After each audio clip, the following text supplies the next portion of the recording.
Okay, I think we can get us started. Hello, everyone. I'm Mohammed Zamani, and welcome to the CIIR Talk Series. It's my pleasure to have Chenyan Xiong from CMU here. Chenyan doesn't really need an introduction. I think you all know him. Chenyan and I our PhDs kind of overlapped. So he was more senior than I was, but our PhD overlapped. And towards the end of his PhD, he was working also on neural IR. So even in terms of the area of research, we were working on similar topics. So our kind of relationships goes back to our student lives. He is now an associate professor at the Language Technologies Institute, LTI, at CMU. Before that, he was at Microsoft for a few years. Actually, our time at Microsoft also overlapped.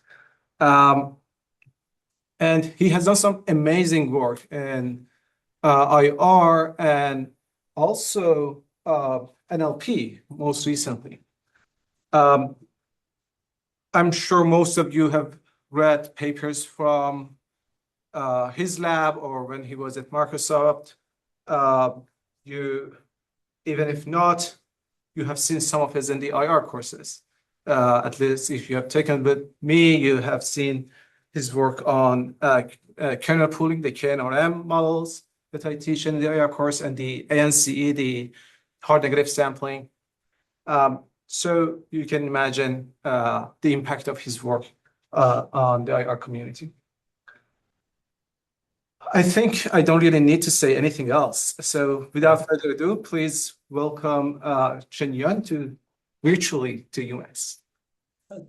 So I think one fun fact that my last time visited CIIR was actually more than 10 years ago. It's crazy, right, Haman? When we were both junior PhD student and just started. I think that was probably 2014-ish. The funny thing, I wasn't here yet. So I started my PhD a month after you left.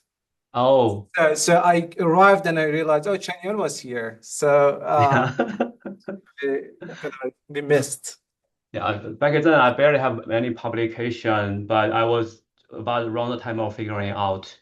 And then I'm also kind of a within the academic tree of CIR because my advisor Jimmy Cannon, he was actually both a PhD and postdoc, and also a faculty for a while at UMass, exactly in CIR with Bruce. Yeah. So I think we have a lot of shared commonality, and this is very good for me to virtually visit again. I hope, when my kids are older, it'll be more easier for me to travel, so I can visit you guys in person.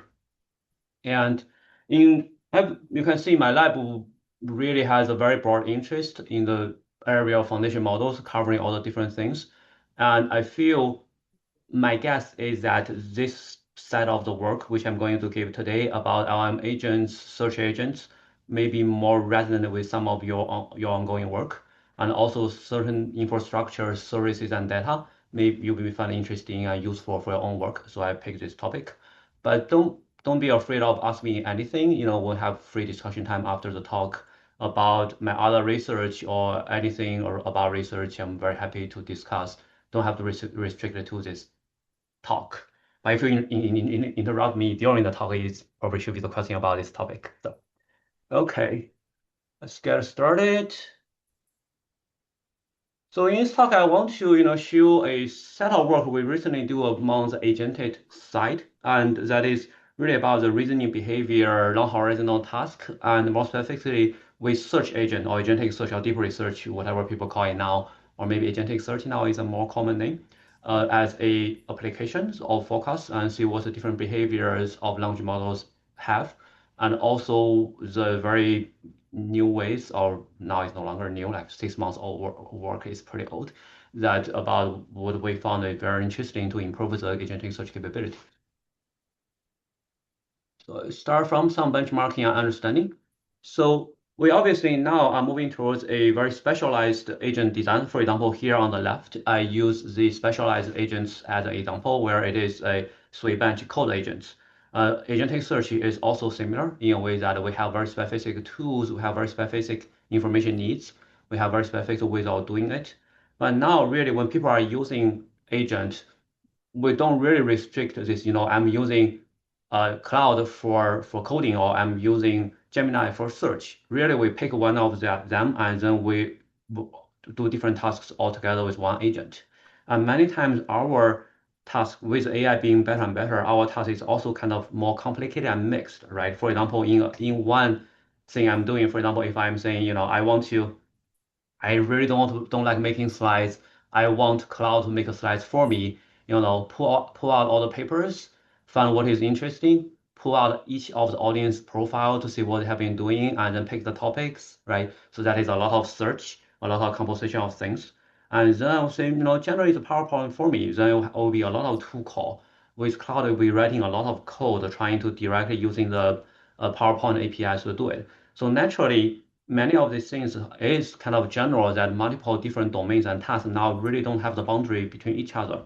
And then it's kind of like IR, NLP, or machine learning. It's really the boundary is really blurring, and now it's all about really, really one AI. And then if we have slightly different focus, right? For example, IR people like us, we care more about the users. We want to work on something that the user will like.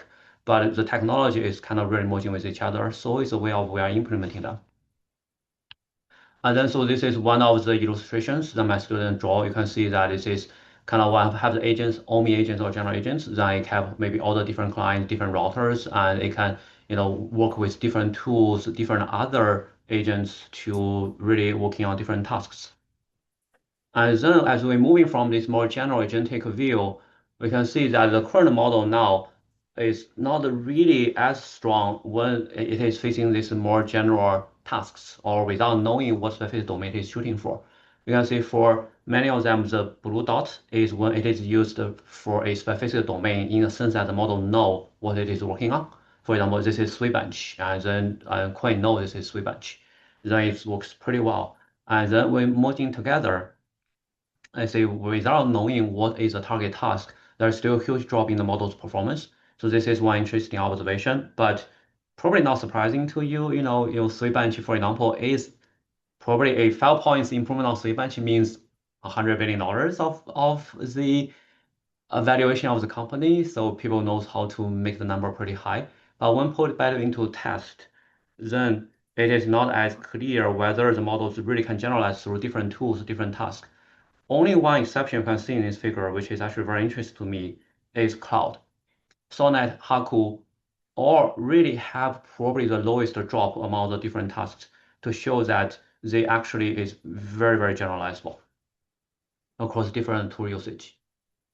And we also see interesting behaviors as in my motivation example, right? A complicated task may require tool calls and communicate with different agents at different quote unquote domain or vertical.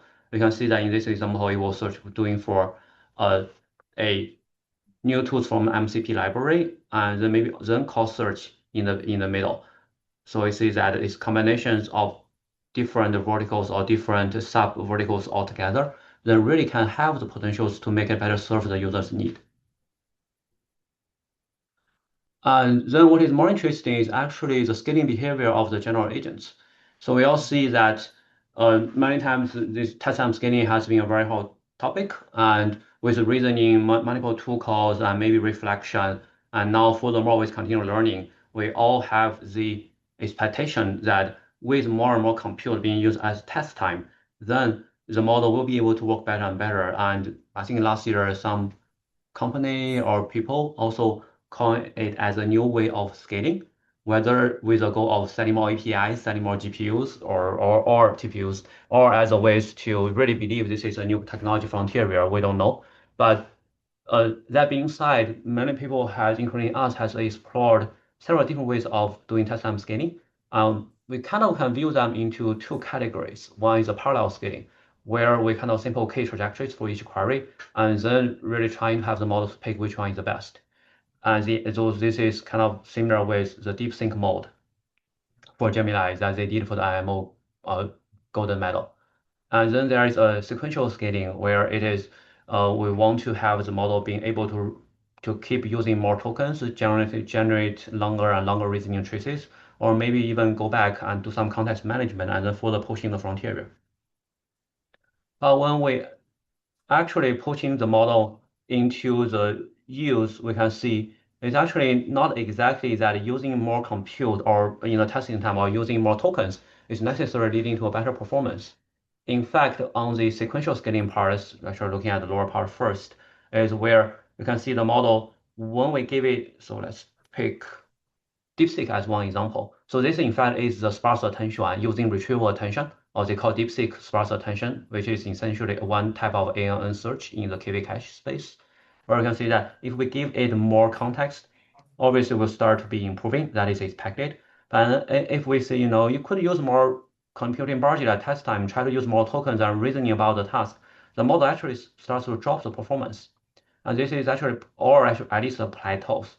And this is even uh, more pronounced in some of the tasks. For example, in two-use tasks, will actually drop the performance significantly more. And this is a very interesting phenomenon. We did a more deep tech case studies. We can see that this is each of these rows is one of the tasks we're picking from the datasets, public datasets, and then we see that if we ask the models to use different amount of token budget from the prompting, whether the model is going to be able to do better, or even just no, I don't need that many tokens, I can do early stopping.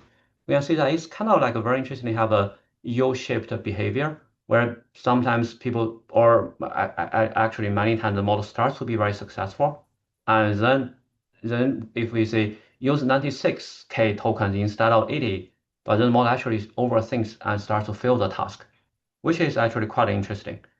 And then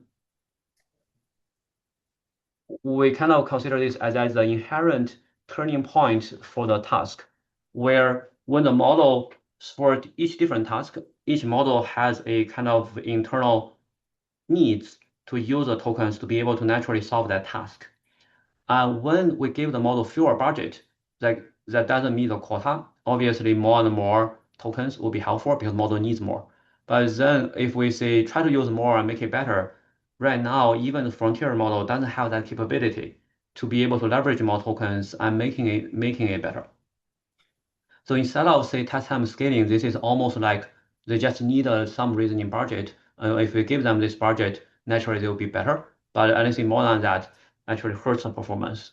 So dig a little bit deeper into per task, we can see different models actually have even a different turning point. You can see over here the Gemini Flash kind of maybe have a turning point of 90K where it starts to kind of not able to leverage more test time compute on the over here on two use it is earlier reasoning as well. We will hope that it can spend more time, it will be better. And then, or at least it will know that we don't need to use this many tokens, we can just double from here. And that is not the case. So this is already pointing to even the frontier models on the test time scaling, or now people more call it long horizontal task, still have some inherent limitation. And then this is probably less about really the context length or context window, because this is way below 1 million token. And in search, here you can see the turning point is even earlier, it's only 80K or 96K. And here it is well within the 128K context length, not even 1 million. And then 128K is probably just 100 documents.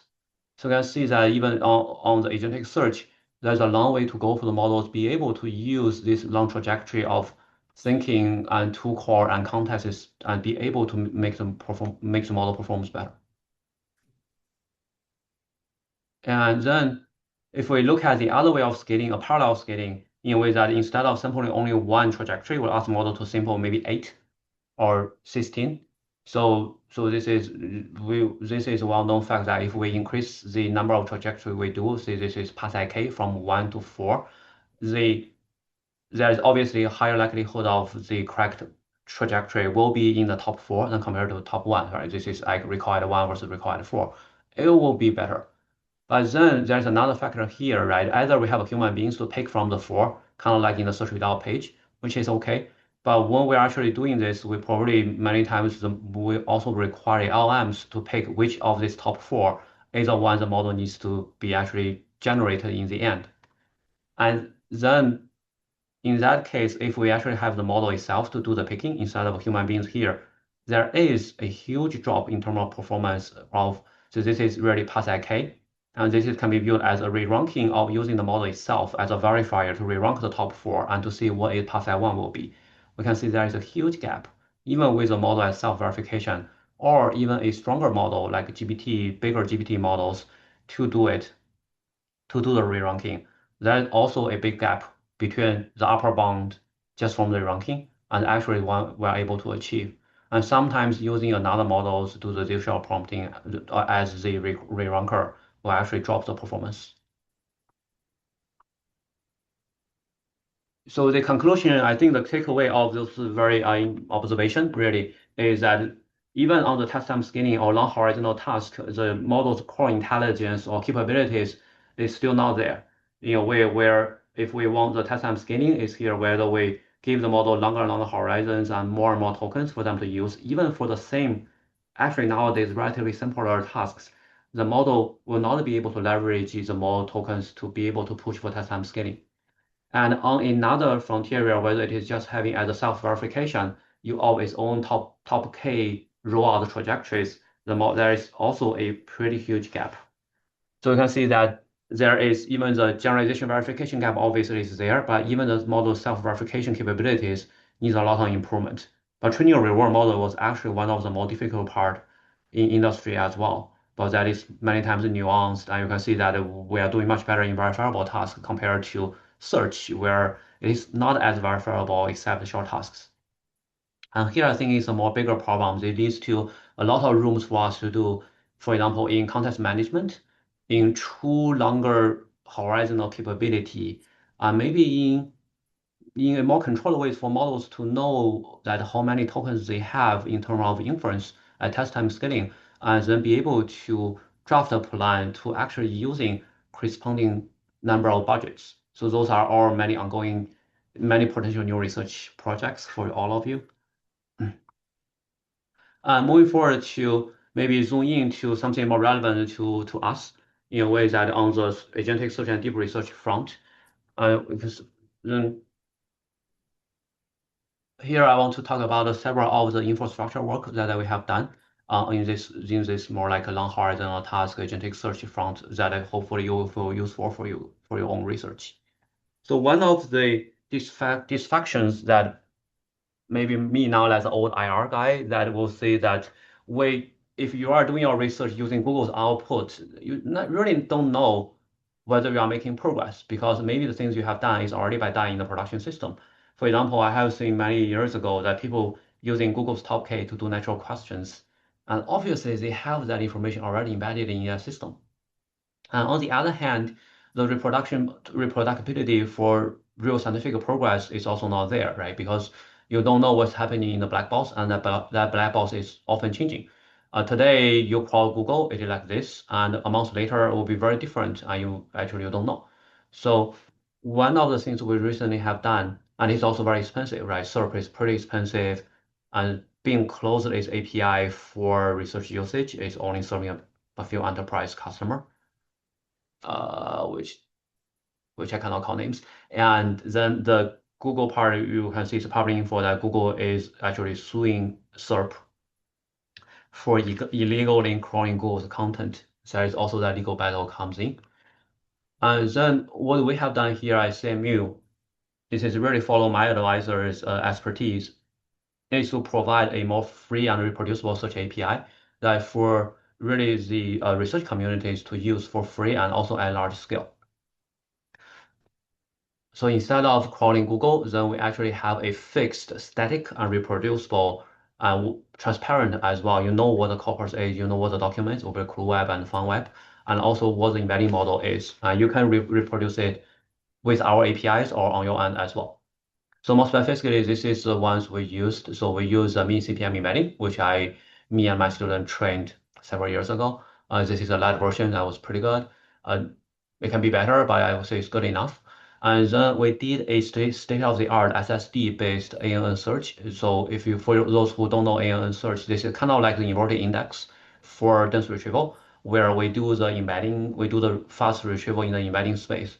And it's kind of like inverted index. You can consider it as some kind of k-means clustering with inverted index, and then do some nearest neighbor search in the graph space, as you have all the different dimension reduction. I think probably how many covered in the IR class.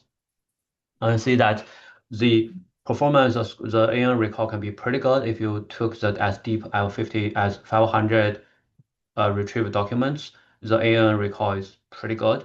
It is production level quality that I can confirm.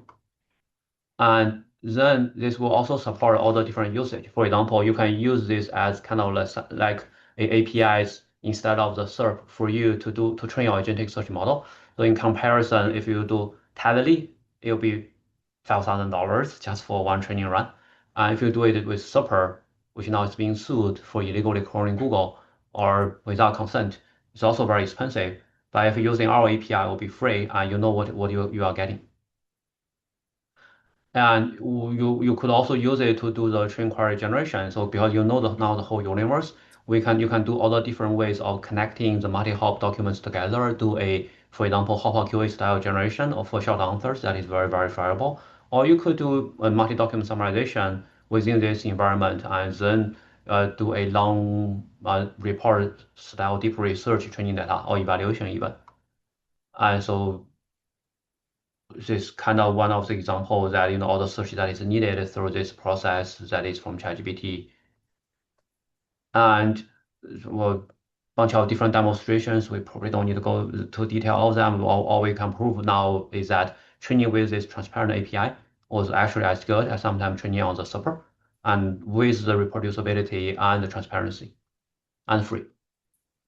We have built all the different evaluation benchmarks with it. So we have a standardized setting, which is very useful and very handy for us to making very good research progress that we know. And conveniently, we have all the baselines ready, so we don't have to implement all the baseline. And then it's like, reviewer will say why the reporting number on their paper is much higher on your reproduction. And you just cannot argue and say that I cannot reproduce, they don't release everything, etc. So this, I think, alleviates some of the issues over there as well. And so this is different evaluation. And so once we have that, and I forgot to mention one more thing is that the latency that we're able to achieve with AN index nowadays is very, very impressive. That many times we are people, you as well, should be able to reach a better latency compared to Lucene and Elasticsearch. And you should be able to host it on the SSDs, which is much cheaper than on CPU memory. And obviously, it's significantly cheaper than like some of the face solutions that you have to use GPU memories to host your ANN index. And we have host like 1 billion web documents index, and we can do the latency of below 100 milliseconds. A fun story here is that I got reached out by a startup to see whether I want to work with them, as their goal is to build a sub 100 millisecond search engine, which I think is quite funny because we did at CMU with like very bad CPU SSD machines, but they raised like $100 million from benchmark and doing that. But that's probably a different world. And then with that, the DeepResearchGym API was up, I think, last September. And with the consent in about half a year, we actually have pretty good traction in a way that we received by CIIR time 15 million real search requests from all over the world. Maybe some is from you guys, and thank you so much for allowing us to release the queries for other people's research. But here is that there's actually 40 million of the real search requests that we're able to release for the public to use. So one of the pain points for IR research is really the search log has been pretty difficult. At least when Hamid and I were doing grad school, there was really no large scale queries and relevance labels for us to use. And then the early days of deep learning, we really need a lot of supervisions before pre-training to be able to train the models that to make a new IR work. And before MS Marco, it was very, very difficult. Me myself spent about 2 years struggling with only 100 queries with about 10 relevance labels. It cannot fit the neural network upon them. But once the larger scale data was available, as that really leads to one of the booms of the neural research back in the days, more 8 years ago, 10 years ago. But then here, now it is much easier for us to collect data because with this public service of our own, we have like 40 million real search requests. And the queries looks pretty good, to be honest. You can check in our website to look at it, but it follows all the standard behavior. of what a kind of a general population-wide search log would look like, with a twist of those queries are all being issued by LLMs instead of human beings, hopefully. And they are also not really exactly copies of the public benchmark. So people are developing different ways to issue interesting queries to the service.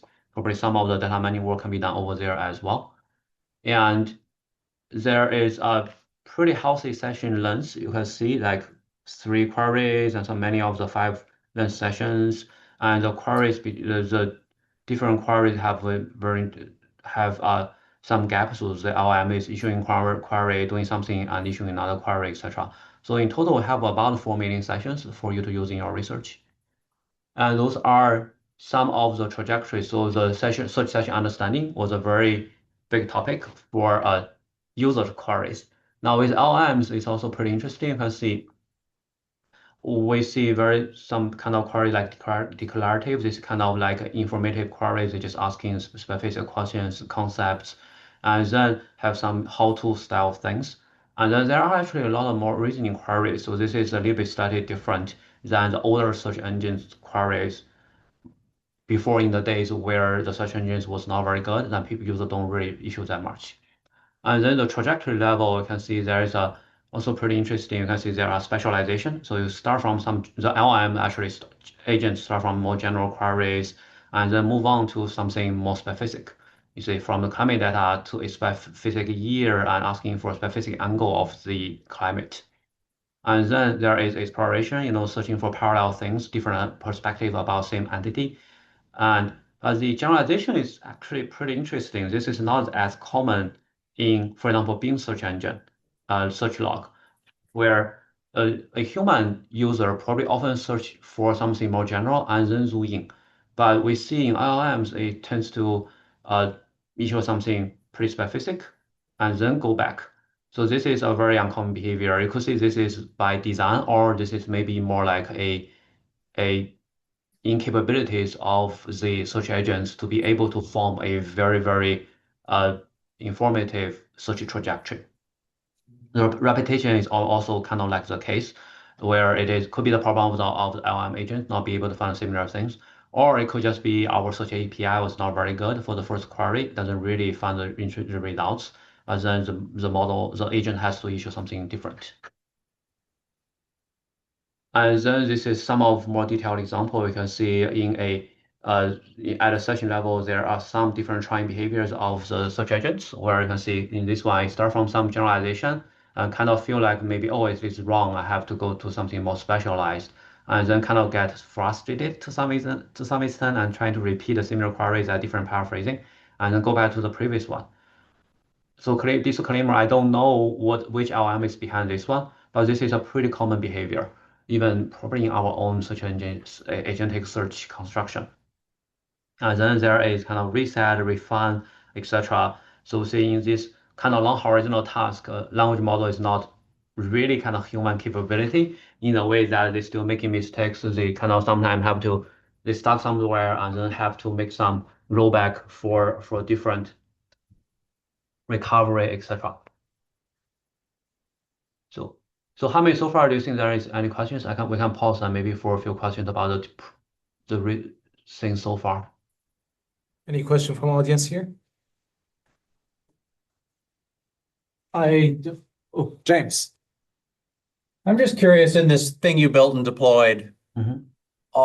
what were the surprises? I mean, you've talked about a lot of data analysis that you're finding out what's going on, but were there any other surprises just in deploying it? Good or bad?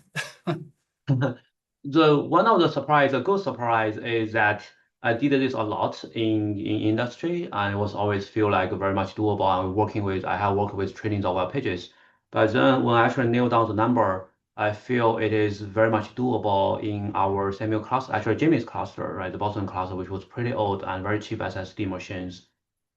So that is a surprise, a good one, that we are able to provide these services for free and for you guys to use for everyone. And then there is also a bad surprise in a way where I think the field still is not really catching up, probably some of our own fault, where the infrastructure part can be much simpler and cheaper. And many times people are still using Elasticsearch or those things, very, very bad ANN search, which is slow and low quality, to be honest, or Face, which hasn't been really updated and they were never designed to support like the real search engine scale, even 100 millions of documents. So they focus on smaller scales. They try to do things like GPUs, but you just cannot host a 1 billion web page search index on GPUs unless I think nowhere people really do that, and you don't have to. So I think this is really the two angles of surprising when we are building this infrastructure. Thank you. Yeah, and this ANN is one of the production infrastructure at Bing that we open sourced. And it doesn't really have that much traction, part because open source is pretty bad quality. But I do think maybe, James, we should do something, revamp things up, provide this infrastructure for people to very easily build large-scale search index for agent use, right? I have seen people having papers actually to consider 1 trillion tokens is a very, very big index that is actually scaling up. And that's for us, it's not really the case. 1 trillion web page probably is more like the larger scales that we should be shooting for. Okay. All right, move on to some of our earlier efforts about trying to see how can we train a better agentic search system. So one of the motivations we have is that we all know that in search we probably require some different reasoning compared with coding, which is all math, which has the earlier reasoning domain, and we deal with a lot of uncertainty in the search result we are getting. And to some extent, if you know what search result you are getting, you probably don't need to do the search. And then there is a lot of noise from retrieved result as well, right? For the top 10 retrieved web pages, probably only 1 or 2 are useful, which is pretty good. But then many of them are noises, and that takes off the context budget very quickly. And then one thing we did last summer actually, was trying to see for the models are doing pretty well, for example, the frontier models, what are the places where they actually did that well in agentic search? And then maybe that is something we can actually learn and see those who give that foundation for us to build better search agents. So then we did a very quick study that we built a prompting systems trying to see whether we can identify interesting reasoning behaviors by looking at the trajectories, really the rollouts of different models that is performing well. For example, Gemini models, the strong Gemini is performing pretty well in some of the benchmarks like HLE. And then weaker models where it's smaller scale models that doesn't go through this more heavy post-training or reasoning and doesn't really have that big capacities for generalization. And all those things are nowadays, it's very easy to build a pipeline using LLMs, and probably the building of the pipeline is also can be done by LLMs very quickly, and should be. So then this is a very simple pipeline. I think now people have done more complicated things and doing it for all the different agentic search behavior. But this is the things in the beginning we did for comparing the trajectories of complete successful ones and failed ones, and also to extract the reasoning behavior, just asking the language model, what are the interesting reasoning behavior in this trajectory, and then to consolidate and merge them together and to see what are the things that really pop up in this automatic pipeline that a language model considers this agentic search is interesting and useful. And those are the four top ones that we actually found from some medium scale analysis of the frontier models agentic search rollouts. So one is information verification to kind of actually verify whether the information retrieved is useful or not. It will also actually checks the authority of the URLs from which domain, whether they're trustworthy. Then also have adaptive search, try based on the search results of the previous steps, and then, this is probably not going to the right direction, and then I need to change my search strategy.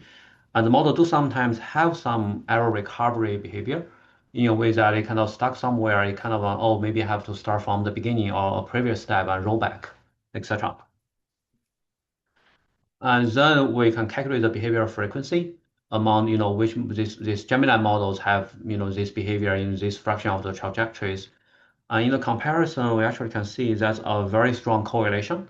We don't know causality, but a correlation about the model having these very beneficial trajectories, reasoning behaviors. Actually, you can see that the Gemini, even the Flash models, doing a lot of this type of things, actually very frequent in the error recovery stage for HLE or web worker. And then compared to a pretty old llama model, which is no longer exists anymore, and the family is no longer updated anymore, and that is pretty bad in these reasoning behaviors. Very, very few for sure. And then this is have a very strong correlation with the actual performance. For example, in HLE, Gemini is doing relatively well last year per se. And then it is much, much stronger than the model that does not have this many interesting reasoning behaviors. And then the next question will be, can we actually train agentic search models to be able to have this more reasoning behaviors? So this is kind of like a more like procedure learning in a way that we already knows how to train the models to do the search better, right? This outcome reward, people now have done process reward, etc. But instead of only focusing on whether the model has done it right or wrong. It's kind of like education, right? Instead of only telling the students this is wrong, this is right, but how we actually should do this. How should the student do the research? How the model should be able to perform agentic search in this way, and this is a very good template or procedure that you should follow. And then we actually what we did is that this is probably another one that I already talked about. And we tried actually many different things. We tried inject that behavior as a process reward and combine that with outcome reward. For example, if a trajectory rollout have this interesting behavior, useful ones, like for example, self-verification, then we give it a higher reward. But we found it kind of harder to tune.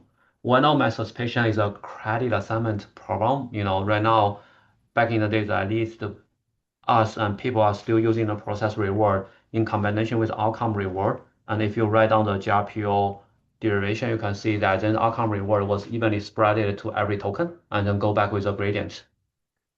But instead of having, pointing out the specificity, this step, that query is wrong, and then we're actually training only the query generation part. So maybe that's also one of the, with the credit assignment and maybe different rollout to construct the training pairs to pushing the signals into the model training is one of the interesting frontier that maybe some of us should be looking at. But then what we found actually was very successful, very easy, was we terminate as behavioral priming. But essentially is that instead of trying to inject this type of procedure information into the RL phase, we just move a little bit ahead and trying to do it in the SFT or May training phase.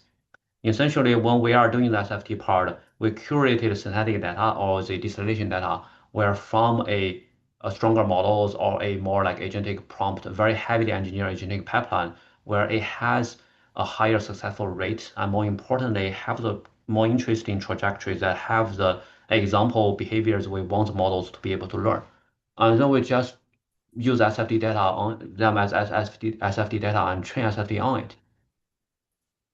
And then we can compare with all the other different choices, right? As I said, we can do direct RL, or we have the standard distillation, we just do random cyclic trajectories, or actually a more common method I would say many of you are doing will be, and we were doing, is that in the SFT part, we do a outcome-based filtering where we only keep the SFT data where the model have reached the correct outcomes, find the right answer, for example, and don't care about the behavior. And what we found very interesting is that obviously I probably already convinced you that injecting these signals in the SFT phase is very beneficial.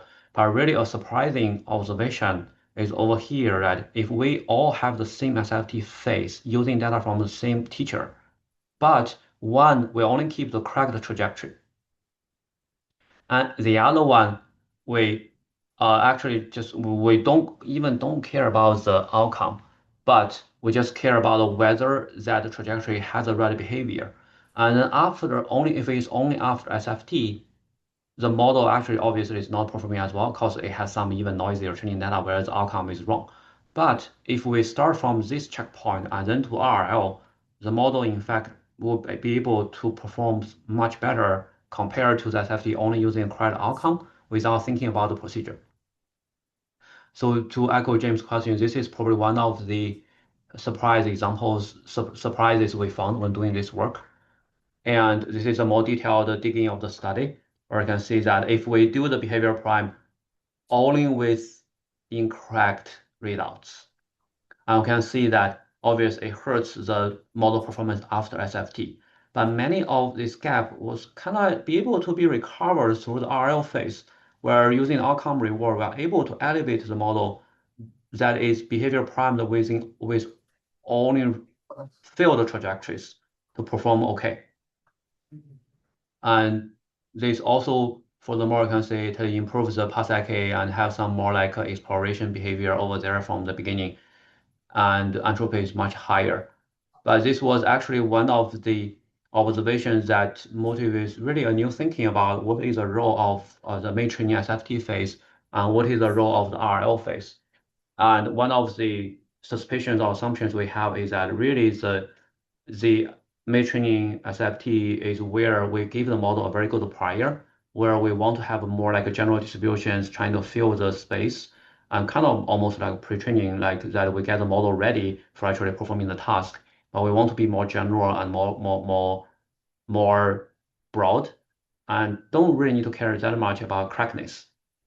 And the RL is very, very strong at zooming in and making the model do the right thing from the outcome reward in this kind of short answer queries, right? It's very verifiable. That is very easy to do. But this may not just be, but what is the factor that leads to this is still unclear, right? There's so many differences, but it could just be the case where SFT data is much easier to get, and it's much easier to scale up.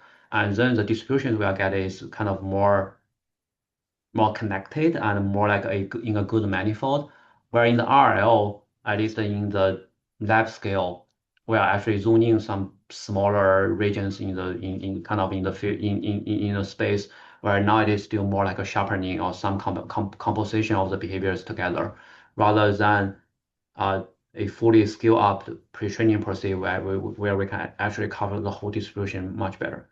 But maybe as we are scaling up RL more and more, and maybe we have 10 times or 100 times more compute on RL comparing pre-training, then we'll be able to see similar kind of more robust generalization ability from RL, at least in a multitask way. That we don't know. I would also to mention for all the students who is actually your peers, that behind those work. So Xiaochuan is a first-year PhD student. He works on the long horizontal reasoning and probably moving more towards how to make the models to do better at all long horizontal reasoning tasks through more inherited from the architectural wise instead of from the context space. And Joel is my agentic search friend student that he done all the very good at infrastructure, so did all the DeepResearchGym and many semantic query generation work. And Jiahe is a likely incoming PhD student at CMU that she works on, probably plans to work more on the coding agents or continual learning. I think that was one of her interests. So that marks the end of the talk. We probably have a decent amount of time for discussions. Thank you so much for the talk. So you have about 15 minutes for questions. It's your opportunity to learn about research agents and Chenyan's research. Any question from the audience? Chris, maybe you start with introducing yourself and then ask the question. Okay. I'm Chris, and I work with Hamed. Yeah, so my question is for the context rot problem. Usually, many people call it that way. So basically, when the context size increases and the performance of deep research agents degrades the more the context size increases. So do you think the problem is that most LLMs are not really trained for long context, especially in the alignment stage, and the long prompts are basically out of distribution most of the time? And more recent commercial LLMs that solve the long context issue, maybe, I don't know if in your experiment you include some very big models to see what happens when context size increases, but do you think the solution is just aligning better those LLMs, training them with longer inputs to solve the context issue, or it's still an open problem that maybe the only solution is different memory mechanisms like recursive memory or some other engineering solutions that can solve it to some extent. Yeah.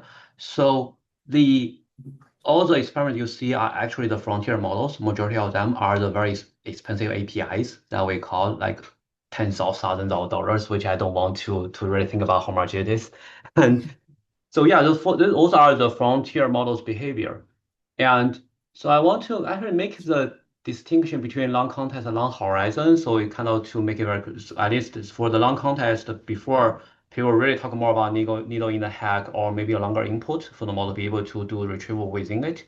And that the model have solved it, right? Especially with sparse attention, now it is much better and better, and more cheaper as well.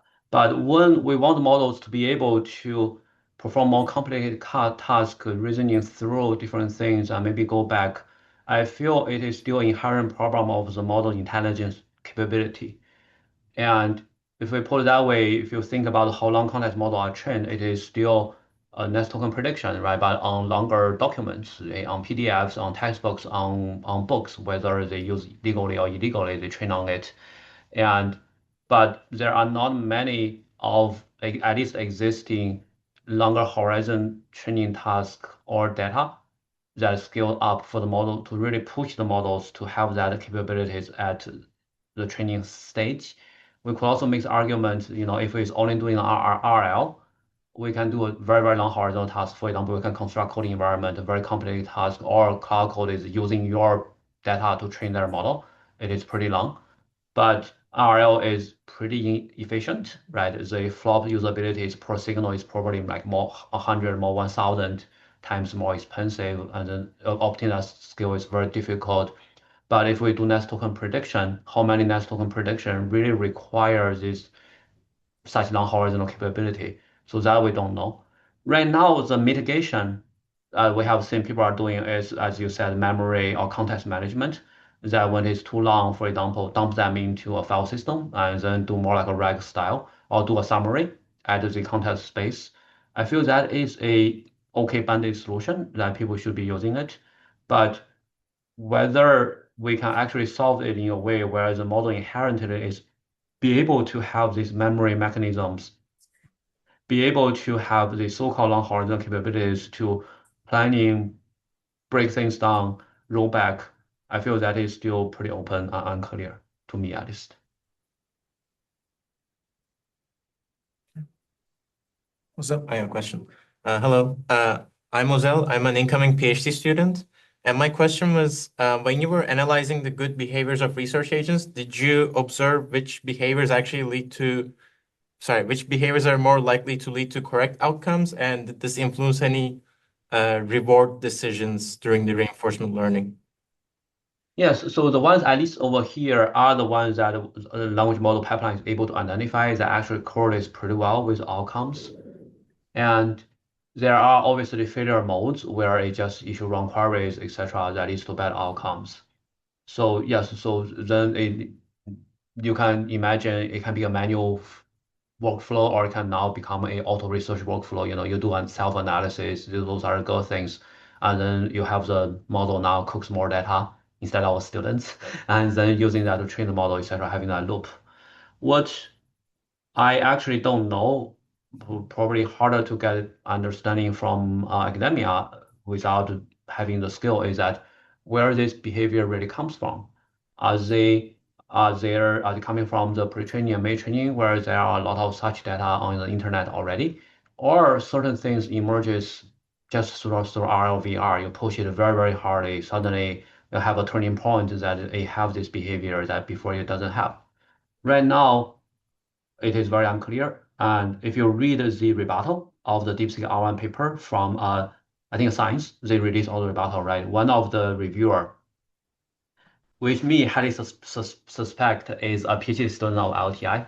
We can see they release all the reviewer names of that paper, and two are from LTI. And the question asked by one of the reviewer is very similar with the questions that I know that student will ask, is that where is this R1 capabilities come from? But the DeepSeek authors was not able to give a convincing answer whether there are already something from pre-training or something that is already really captured up from the DeepSeek R10 training. And 2 years later, there actually starts to be multiple papers showing that such reasoning data, kind of like backtracking, step-by-step, or chain of thought, do exist in the organic pre-training corpus.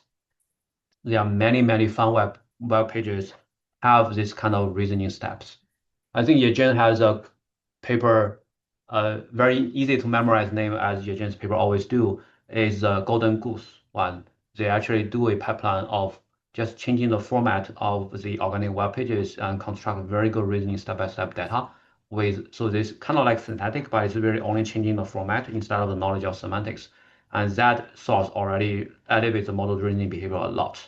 And from that perspective, I will say a large fraction of this behavior actually comes from the pre-training organic data. That would be my personal bet. Okay. Any other questions? Oh, sure.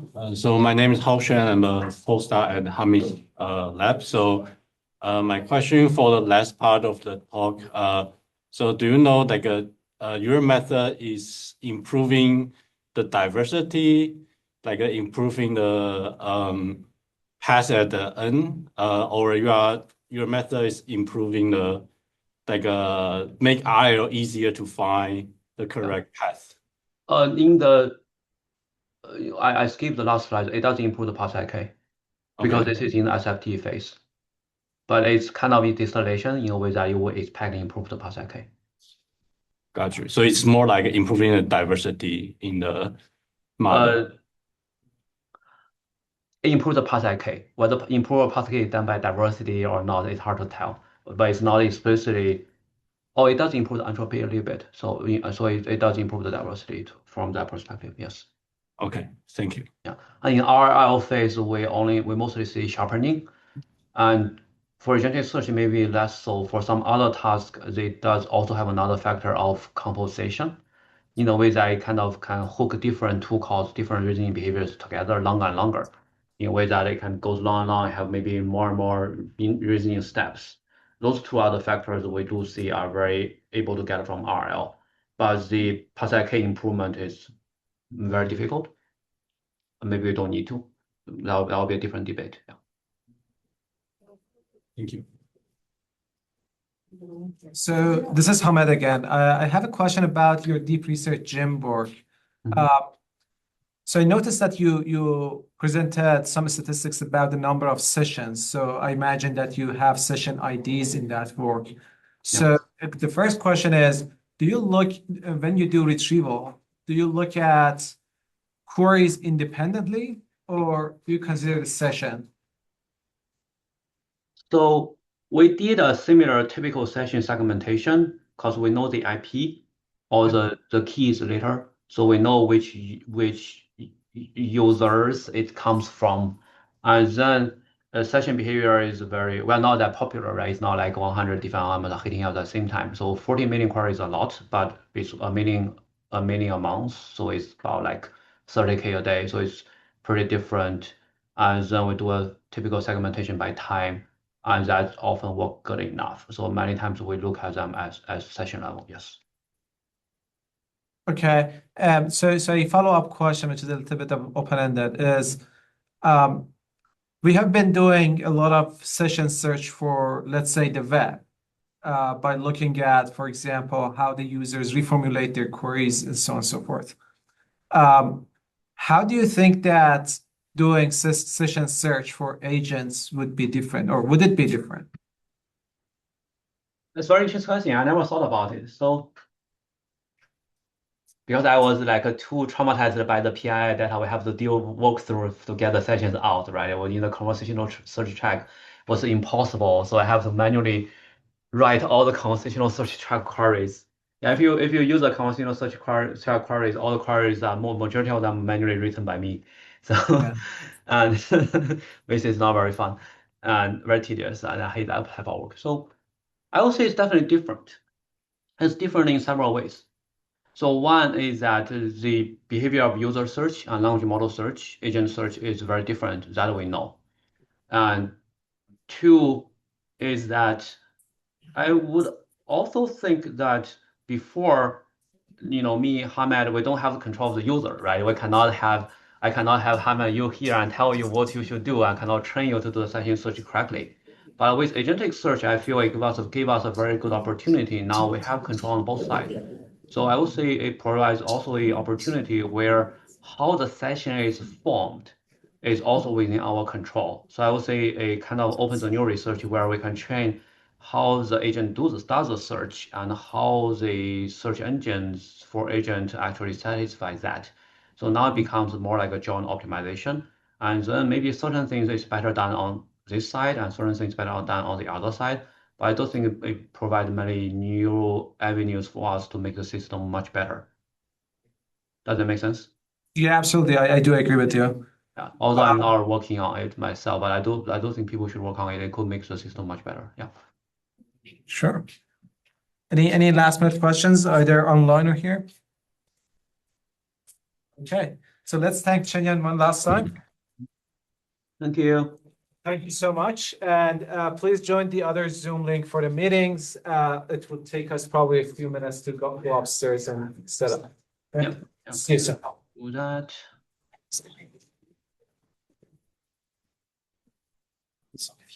Thank you guys for joining. I did not think that I got anything.